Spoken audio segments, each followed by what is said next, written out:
Welcome back. Returning now with a full look at Weather Authority Chief Meteorologist Dan Cianca. I drove in late last night. I was out of town, and it was nice to the whole trip from Los Angeles to here, raining.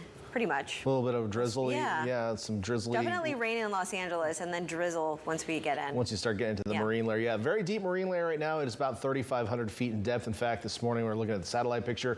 The only thing in the Santa Cruz Mountains poking out was Mount Umunhum, which is about 3,500 feet. So pretty deep. In fact, the cool air is spilled all the way inland. And one of the reasons why is we've got a pretty complex weather setup right now. We've got the area of low pressure that's had been sitting to our south for a week, finally kicking out.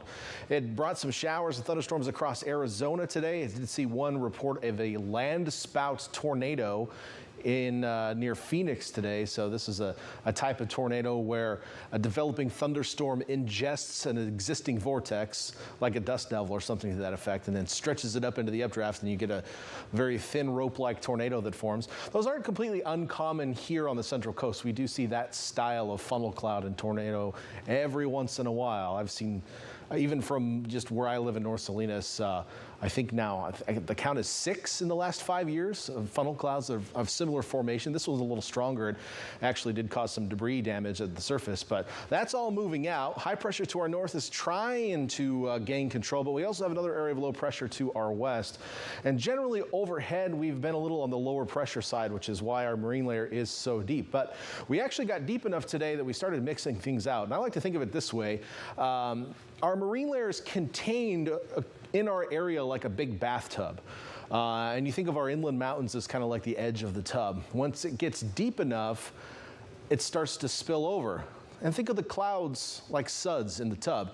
When you've got your bathtub, your bubble bath going on, and you've got the suds sitting on the top, it's all fine. Everything's fine. But if it starts overflowing, then the suds start flowing off. And next thing you know, you don't have any suds left, or in this case, clouds left. So that's kind of what happened today. It's not exactly the way it works, but just kind of give you a little visualization of what's going on. It got deep enough that we had enough mixing and spillage that the clouds, for the most part, mixed up. We have some high clouds that are associated with this low offshore, but it's running into a brick wall of high pressure, which is developing here across the west. So we see this low, this one approaching, and the ridge strengthens across the west, and this low is just not going to make it ashore. So we were talking about this last week. Some models were showing it making it ashore and bringing some light precipitation. That isn't going to happen, but it will kind of impact our weather for the next couple of days. So ultimately, we will start to see low pressure redevelop here to our south, and that will probably deepen our marine layer once again later on in the week and stabilize it.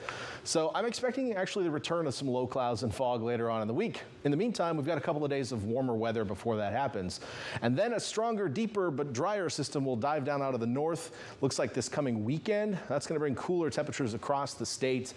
And unfortunately, we're going to be on the dry side of that storm. So at the moment, in the next 7 days, I'm not expecting any rain. We could still pick up some patchy drizzle later on in the week, but we'll have some temperature fluctuations anyways to talk about, and then the ridge strengthens out over the water. We're still watching for some pattern breakdown next week sometime that could bring some precipitation. Many models have a little bit of rain in our neck of the woods around the 27th of October or so. So that's about 10 days away, something we'll be keeping an eye on. In the meantime, outside of the drizzle, drier weather expected to continue. Now late tonight, it will take some time, but I do expect the low clouds to return overnight as the marine layer stabilizes once again. So we do expect some low cloud cover by the time we wake up tomorrow, but even faster tomorrow, those clouds will clear out. I'm expecting a lot of sunshine on our Monday across the region. Here we are noon. You can see we're mostly clear out there. There'll be a few high clouds passing through, and can't rule out a couple of low clouds on the coast, but generally a pretty nice day tomorrow, and temperatures are going to be pretty mild for this time of year, and perhaps even warmer on Tuesday.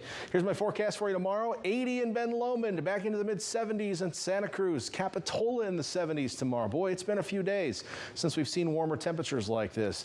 On the east shore of the bay, 72 in Watsonville, the seasonable 70 in Salinas tomorrow, 82 in Gilroy and Moe Hill, Hollister at 80 tomorrow. Over to the Monterey Peninsula, looking for highs in the upper 60s, very close to normal for this time of year in Monterey. After what, a week of below normal temperatures, it has felt cool out there. And then farther south, we will see high temperatures ranging from the 70s to the 80s, nothing nothing extreme out there, but certainly a little bit warmer than we've been seeing these last couple of days. So at that 7-day forecast, I've got temperatures warming on Tuesday and then kind of leveling off, and an increase in low clouds later on in the week as the marine layer will probably restabilize. So Tuesday probably the warmest day of this week on the coast and probably inland as well. So I've got temperatures back on the mid-80s on average. So again, no rain in the next 7 days, but we could see some coastal drizzle. We are watching a weather system that could be here as early as the 26th. Most models are putting it on the 27th as the next chance of rain. At the moment, it doesn't look like anything too heavy, but we'll be keeping an eye on it. Veronica. All right, we know you will. Thank you, Dan.